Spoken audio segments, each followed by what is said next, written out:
क्या आपने कभी सोचा है कि घर बनाते समय काटा हुआ एक पेड़ किसी आत्मा को हमेशा के लिए जगा सकता है? ये कहानी है एक ब्राह्मण शर्मा जी की, जिन्होंने अपने खेत पर नया घर तो बनाया, लेकिन साथ ही अपने जीवन में बुला लिया एक ब्रह्म राक्षस।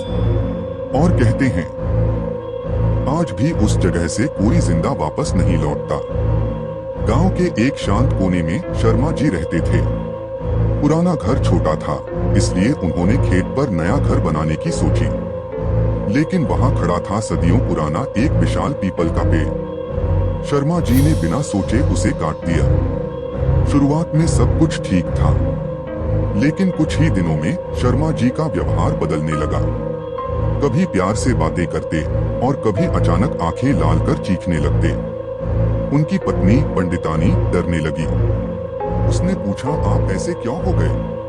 पूजा क्यों नहीं करते? अब शर्मा जी मुस्कुराए और कहा, मुझे पूजा की क्या जरूरत, मैं ही भगवान हूँ, मैं ही सब कुछ हूँ। उस दिन से उस घर की दीवारों में सिर्फ चीखें गूंजने लगी। पंडितानी ने मंत्र पढ़े, लेकिन कोई असर नहीं हुआ। शर्मा जी की आवाज बदल चुकी थी, यह घर अब मेरा है, सब कुछ मेरा है। गांव के बुजुर्गों और साधु बाबा को बुलाया गया।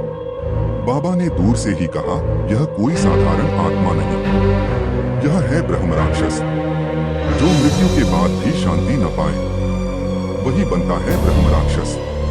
अचानक घर हिलने लगा, दरवाजे अपने आप खुलने लगे, बच्चों की चीखें गूंज उठी।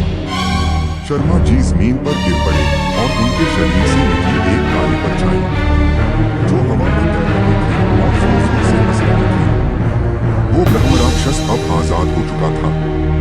साधु बाबा ने आदेश दिया, इस ब्रह्म राक्षस को शांति तभी मिलेगी जब यज्ञ होगा और ब्राह्मणों को दान दिया जाएगा। गांव वाले इकट्ठा हुए, यज्ञ हुआ। आग की लपटों में वो परछाई धीरे धीरे मिटने लगी।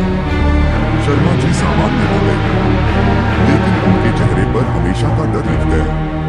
कहते हैं आज भी उस पीपल की जगह पर रात के अंधेरे में धीमी हंसी सुनाई देती है और हवा में किसी परछाई का आना जाना महसूस होता है।